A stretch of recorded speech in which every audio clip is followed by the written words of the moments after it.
के सभी पत्रकारों को मेरा नमन प्रणाम। आपकी मेहनत और लगन और जो आप करते हो, सारी इन्फॉर्मेशन को इकट्ठा करके जो लोगों तक पहुंचाते हो, उसका मुझे लगता है आपको जो सही रिटर्न मिलना चाहिए वो कभी नहीं मिला। तो मैं ये एक छोटा सा गीत मैंने बनाया था, आनंद जी, वागीश जी और अमर जी, सभी पत्रकारों से मिलके एक मेरा नमन था कि मैं अर्पण करूं। और ये गीत कोई भी पत्रकार, रिपोर्टर, कहीं भी आप अपनी फ़ोटो अब जैसे चाहो एक सात्विक ढंग में आप कभी भी यूज़ करो, तो मेरा एक नमन है। और ये गीत मैंने अपने जीजा जी को अर्पण किया है, वो अब नहीं रहे, तो बस उनकी याद में, क्योंकि उन्हीं से हमने ये सीखा था कि पत्रकारिता आगे हमें करनी, जो मैंने बस कुछ नहीं, उसमें 2 लाइनें कह के छोड़ता हूँ कि लेखनी लिखी लिखी भई लहू लुहान,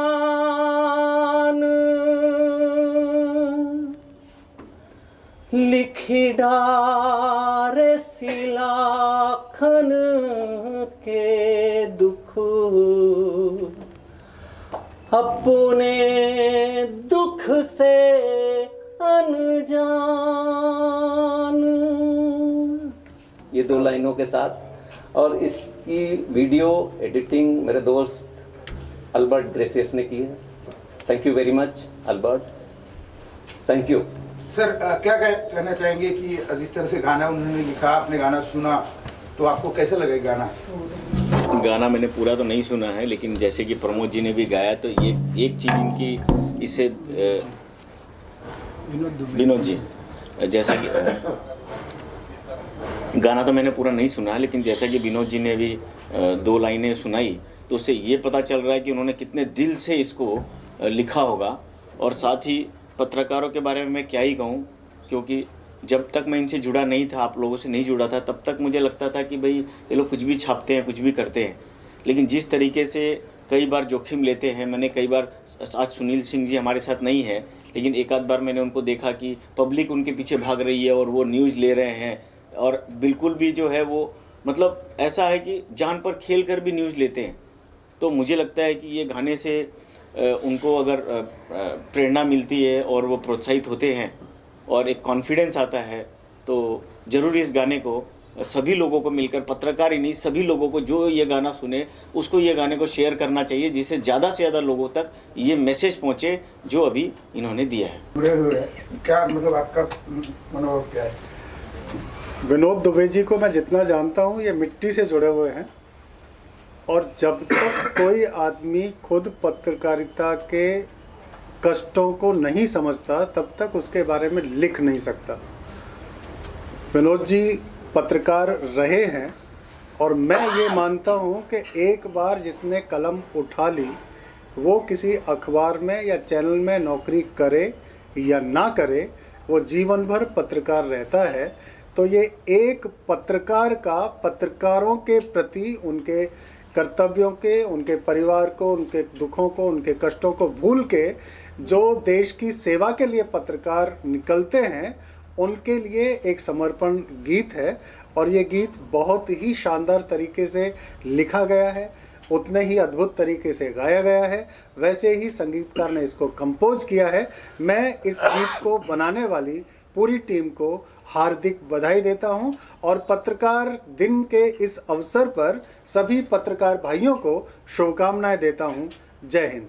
सर, आप खुद कवि भी हो और आपने गाना सुना, उसका लफ्ज सुना, किस तरह का आपको लगा इसको? देखिए, मैं आपको एक बात बताऊं, कोरोना के समय पे जब सारी दुनिया बंद थी, सारा विश्व बंद था, सारे लोग अपने अपने घरों में कैद थे, उस समय एक आदमी हमेशा आपके साथ था, वो था पत्रकार। वो सड़क पे भी था, वो गलियों में भी था, वो आपके हर पीड़ा में शामिल था। पत्रकारों पर विनोद दुबे ने ये पहला गीत लिखा है। पत्रकारों पर जो कविता लिखी गई है और गीत लिखा है, पहला गीत है। तो मैं उनको बहुत धन्यवाद करना चाहूँगा और द बेस्ट करना चाहूँगा, और आप लोग सुने ये आप लोगों से काम करना चाहूँगा। बहुत आभार। पत्रकार विकास संघ के ये चेयरमैन भी हैं और आप आज पत्रकार दिवस भी है, इस अवसर पर जिस तरह से गाना हमारा सामने आया, क्या कहना है? पत्रकार दिवस पे सभी पत्रकारों को तहे दिल से हार्दिक शुभेच्छा। और विनोद जी हमारे मित्र हैं, इन्होंने अभी फ़िलहाल इनका, मैं जैसे कि फ़िल्मों में लोग गाने लिखते हैं, ये भी लिखते हैं और गाया भी है इन्होंने।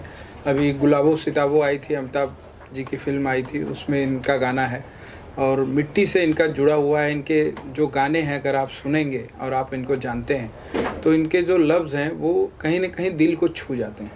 जो पत्रकार दिवस पे इन्होंने आज इस गाने को रिलीज़ किया, इन्होंने उसे काफ़ी दिन से लिखने का काम शुरू किया था और बहुत ही सुंदर गीत लिखा हुआ है। आप सुनेंगे तो आपको लगेगा कि पत्रकारों का दिल जो है वो उन्होंने इसमें पूरी तरह से पिरोया हुआ है और उसे सुनने के बाद आपको उस गाने का महत्व समझ में आएगा। आप ज़रूर सुने।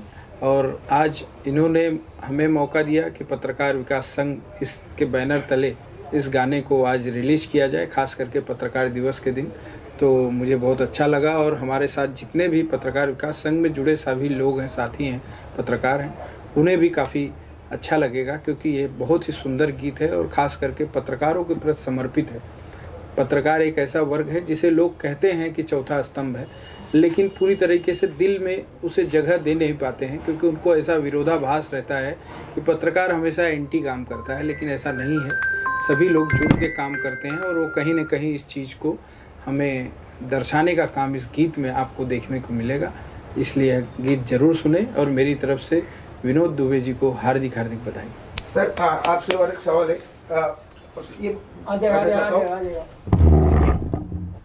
पत्रकार के लिए ये पहला गाना है, लेकिन पत्रकार दुनिया समाज के लिए काम करते हैं।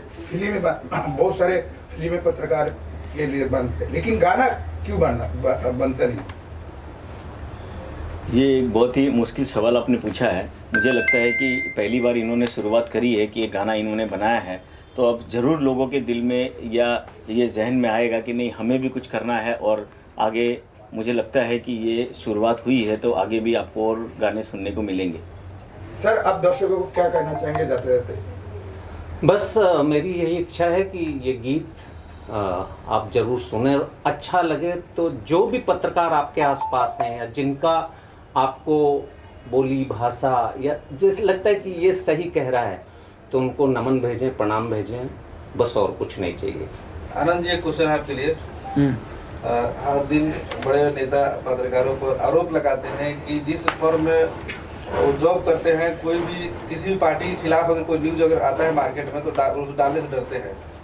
इस पे अभी क्या राय है कि मुझे नौकरी से भी निकाल दिया जाएगा अगर वो न्यूज़ डाल दूंगा तो? ये देखिए बहुत ही कठिन सवाल तो नहीं कहा जाएगा, लेकिन मुश्किल है पत्रकारों के लिए, क्योंकि पत्रकार जो है वो अपनी, एक ज़माना था जब आज़ादी से पहले लोकमान्य बाल गंगाधर तिलक जो है एक संदेश लिखते थे देश के प्रति और उसे वो बंटवाते थे, तो वो दौर अब नहीं रह गया। अब कॉरपोरेट का ज़माना आ गया है। जितने भी, चाहे वो न्यूज़ चैनल हों चाहे अखबार हों, वो किसी न किसी कॉरपोरेट सेक्टर से जुड़े हुए हैं। तो जो पत्रकार हैं वो तो एक नौकरी करने वाला है, उसे एक सैलरी मिलती है, किसी संस्थान में कम मिलती है, किसी में ज़्यादा मिलती है।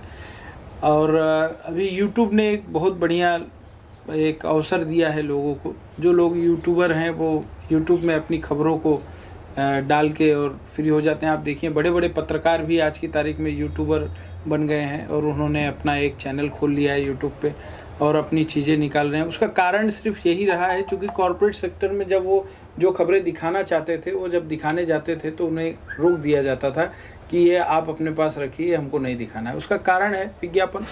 आज जितना बड़ा संस्थान बनता है उतना ही बड़ा उसका खर्चा रहता है।